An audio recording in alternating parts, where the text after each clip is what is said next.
Dakle, sad ću vam pokazati kako napraviti zapravo krovne ravnine, a onda ćemo govoriti nešto i o ovim proizvoljnim ravninama.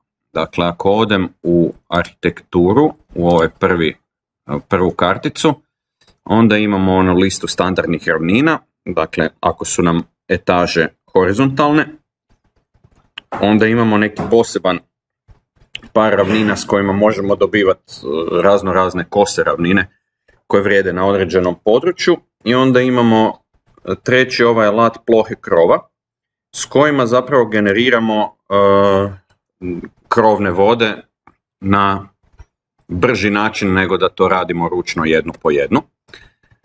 Ja preferiram otići u žičani model kada radim krovove, zato jer onda bolje vidim. Zapravo vidim dok radim, dok još ova naredba nije završena, mogu vidjeti što se dešava. Zato mi je ova perspektiva mi je u žičanom modelu.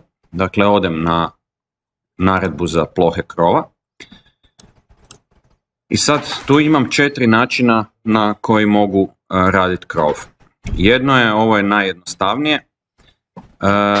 Način da zadamo visinu vijenca, zapravo visinu žljeba, i dajemo nagib. Nagib može biti u stupnjevima zadan ili u postocima. Ako radim rampu, mogu se isto ovime poslužiti, pa onda ću zadavati nagibe u postocima. Ako radim krov, imam u stupnjevima. Visinska kota 1 i 2 su zapravo ništa drugo nego crtat će mi na određenoj apsolutnoj visinskoj koti koju ovdje upišem. Će mi crtati 3D liniju po obodu krova, zato da bi mogao možda imati neku konstruktivnu liniju da mi svi krovni prozori budu na istoj visini.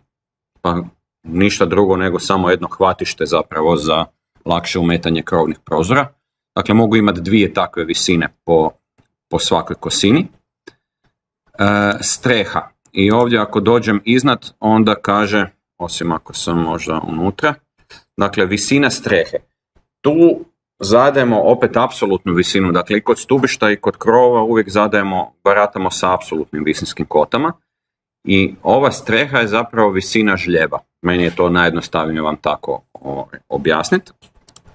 I ako je ova kuća, ovo je naše prizemlje, dakle ona počinje na 0, završava na 3, pa ajmo reći da je žljeb na 3,5 metra.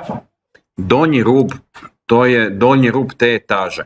Dakle, i kad radimo krovove, i kad radimo ove slobodan par ravnina, dakle nekakve proizvoljne nagibe ili visine,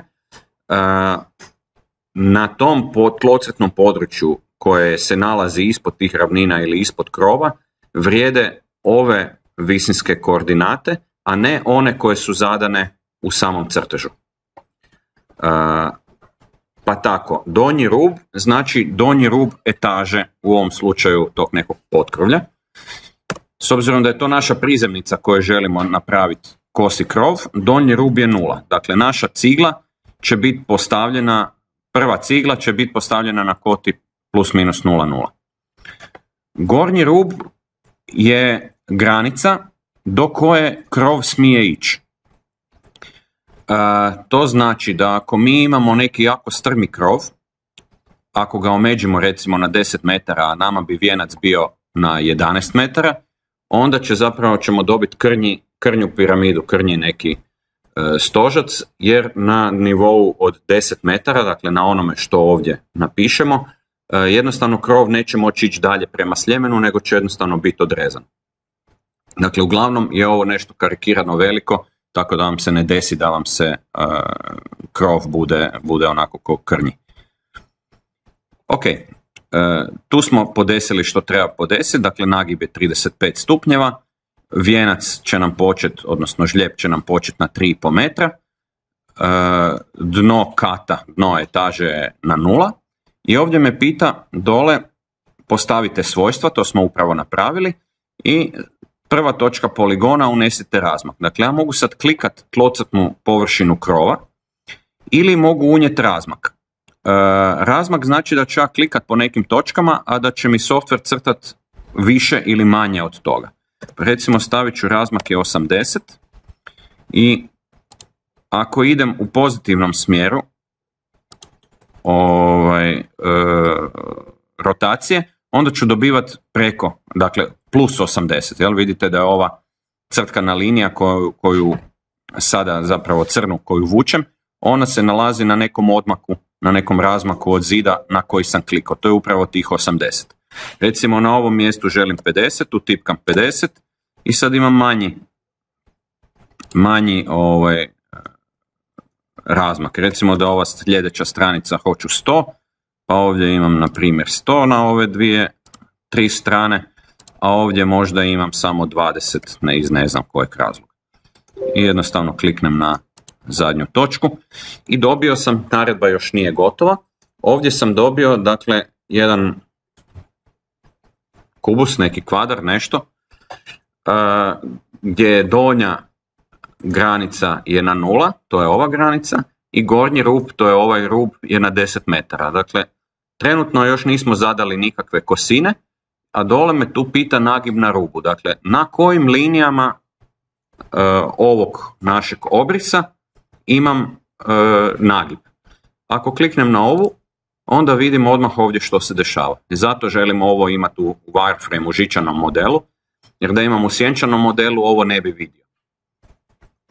Dakle, kosina je, ovo sam dobio sada jednostrešni krov. Ako pogledam s druge strane, vidim što se dešava. Sad mogu kliknuti i na ovu ravninu. Onda sam sad dobio samo na ovom dijelu dvostrešni krov, a ovaj mi je i dalje jednostrešan. Ako kliknem i ovdje, dobio sam ovako nešto. Kliknem gdje god želim klikati. Mogu sve to zaklikati. Kada sam gotov, kažem zatvori i sve se automatski podignulo. Ako odemo sad u animaciju, vidim da je ova moja stropna ploča koja je prije bila ravna je postala kosa i ova greda je postala kosa. Zašto? Zato što su one bile vezane na gornju ravninu.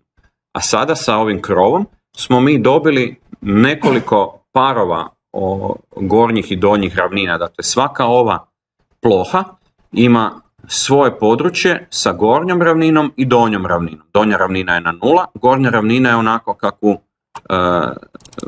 kakvu geometriju ima krov. Dakle, ovo je jedna ravnina, ova trokutasta, ovaj trapez je druga, trapez treća, trokut četvrta, peta, šesta. Dakle, mi ovdje sad imamo de facto 6 parova ravnina koje su zapravo jače od ovih koje smo ovdje zadavali.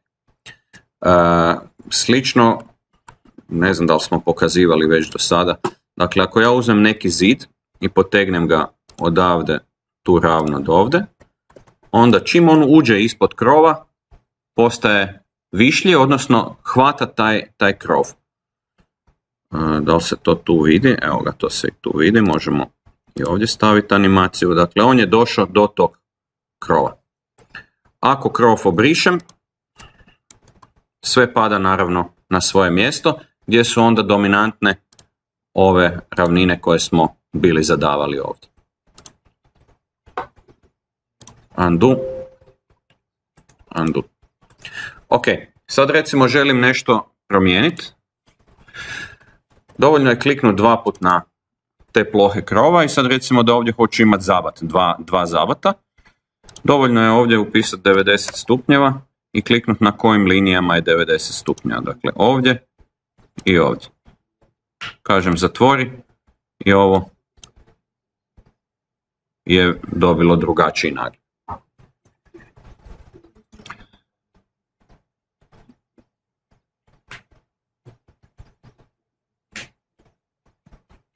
Ja mislim